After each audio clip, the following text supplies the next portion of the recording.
Leanne, Hi, thanks for joining me. you're welcome.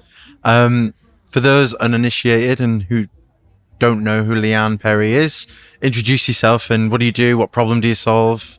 Go for it. So I'm Leanne, a director, founder at Pyvital. So predominantly we do recruitment and HR solutions. Do you want me to give a background of Yeah, where we how did you come to be? Yeah. What's the Okay, story? so we've been going for around 14 months now. The backdrop is I was director and sort of co-owner of a business for 6 years. So I learnt the entrepreneur life or owner life of a business. All the challenges, ups, downs. And then for a couple of years, I kept saying, having clients, friends, family say, do it on your own, do it on your own. We got Why? Why were they saying that? Do you know what? A friend actually, she gave me a bit of a story, and this friend, she passed away quite recently actually, so it's quite Sorry close to to me. No. And she's the one that made me do it actually. So she said she had this big talk around people that had, been founders and started their own business, and she was really surprised that I was someone that hadn't done it. And it just got me thinking, I could do it on my own, and I got to a point where I was going in one direction, the business was going in another. So I thought, okay, let's go for it. Let's do it again. Did you feel trapped in the other business?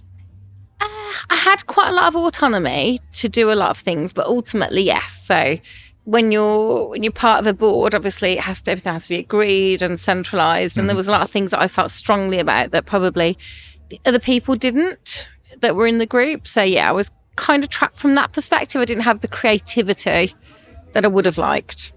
I guess it's hard, isn't it? Because I obviously speak to quite a lot of people about this, and some people just don't feel like their voice is validated in those kinds of environments, whether it be because of their own self-confidence or even their gender. Actually, to be perfectly honest, sometimes that can hold people back. So then she was on at you to start your own business, and you've decided to do that. And so talk about the business that you're in now. Like what.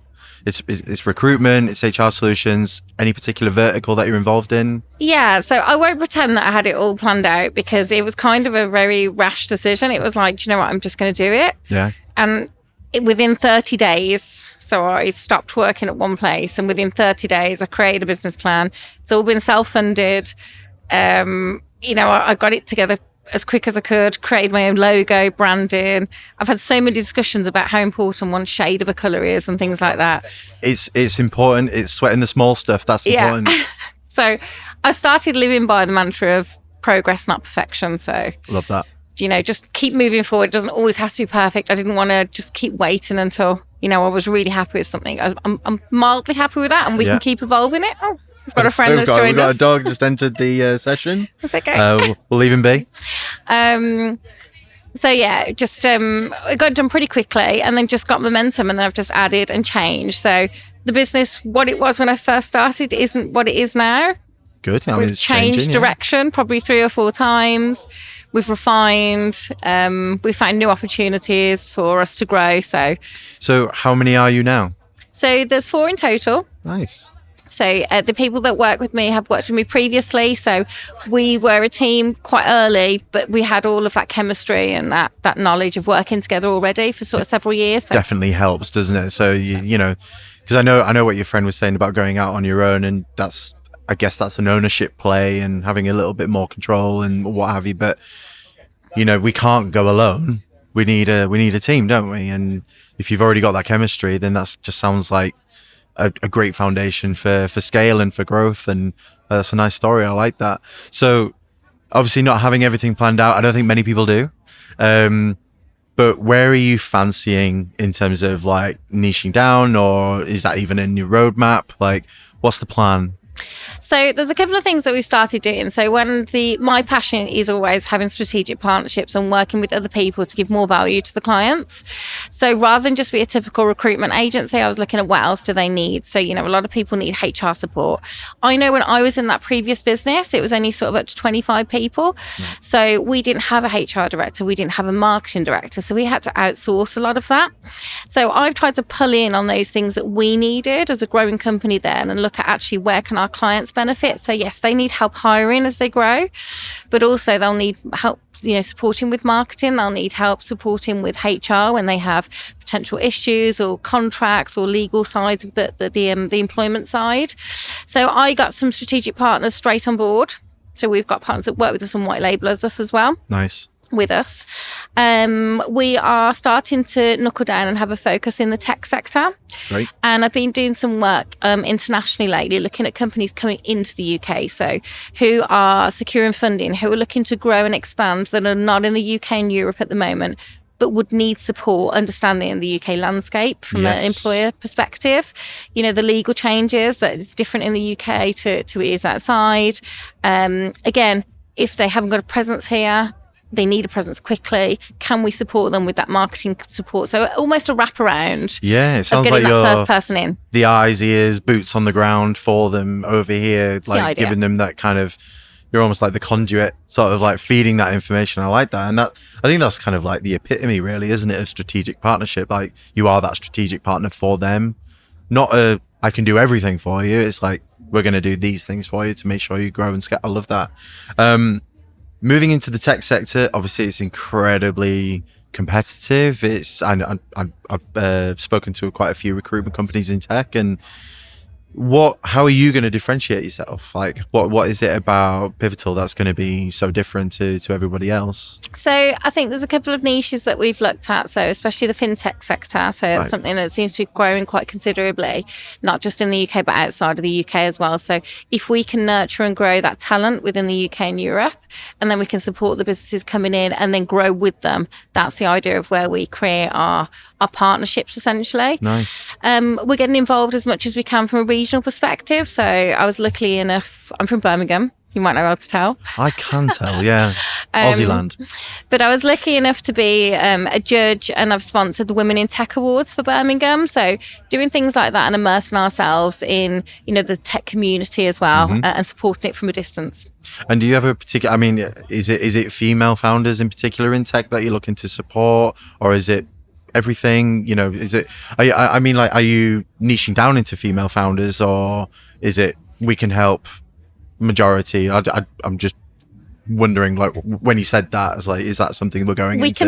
We can help anyone, but I think my background, I've worked in tech and I've worked in manufacturing, right, two quite male dominated industries. So I'm quite big, and I've worked quite heavily with companies that are quite big on diversity, and always looking to push females and grow that in their businesses and their sector as well. So I've got a passion for it.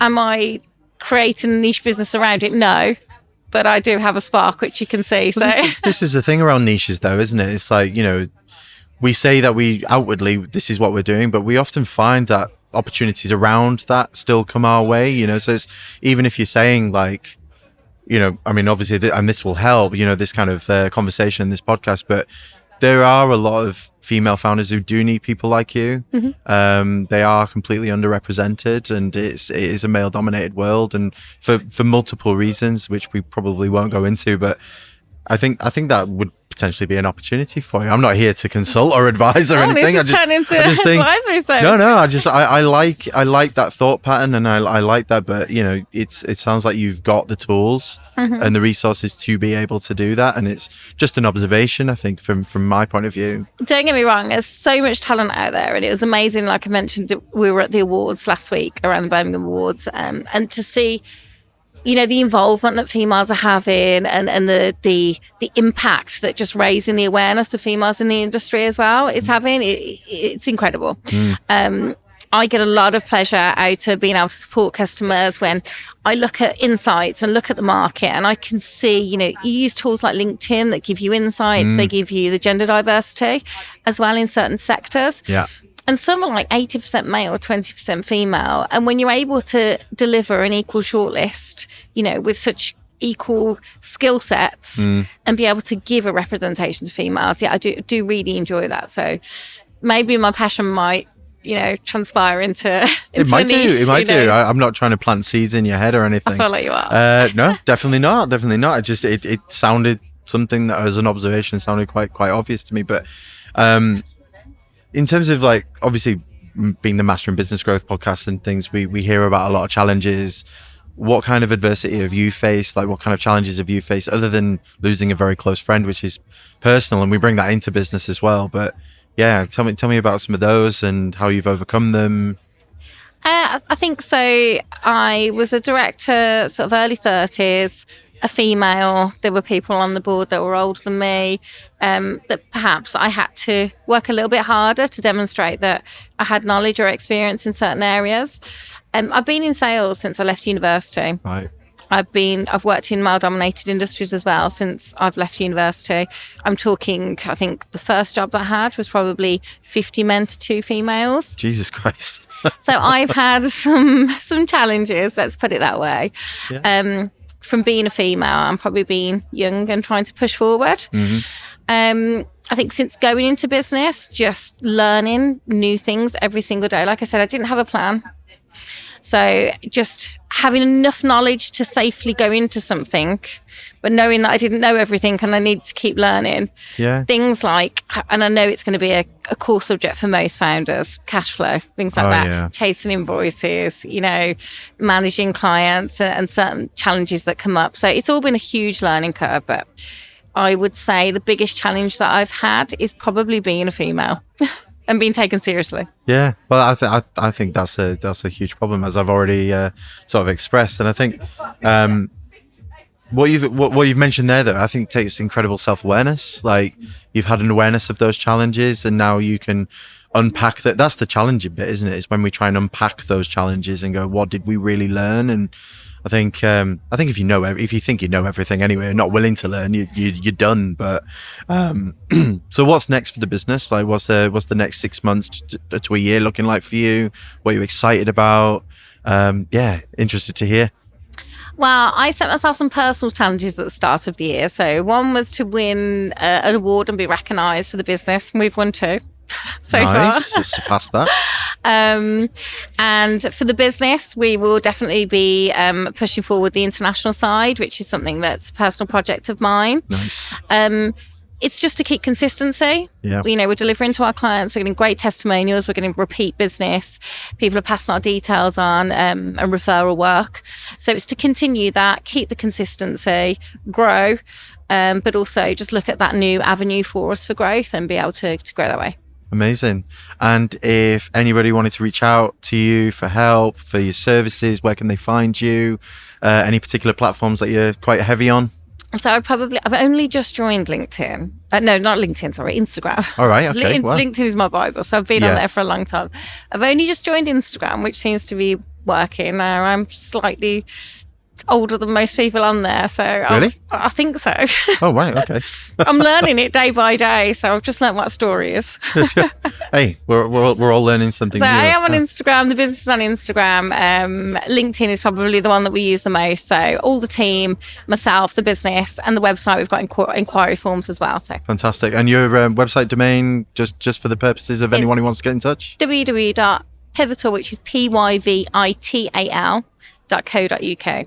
Fantastic. It's pivotal, as in a pivotal moment. Yes. Not Pyvital. Pyvital. It's like you should have this particular pie. That's how vital it is. Listen, thank you so much for coming on. I really, really appreciate it. And excuse me. Hope you enjoy the rest of the festival. Well, hopefully it doesn't rain again, and I can get back to a tent and be dry. We've had a soggy mess, haven't we? But thank you so much. Appreciate it. Thank you for having me on. Appreciate it.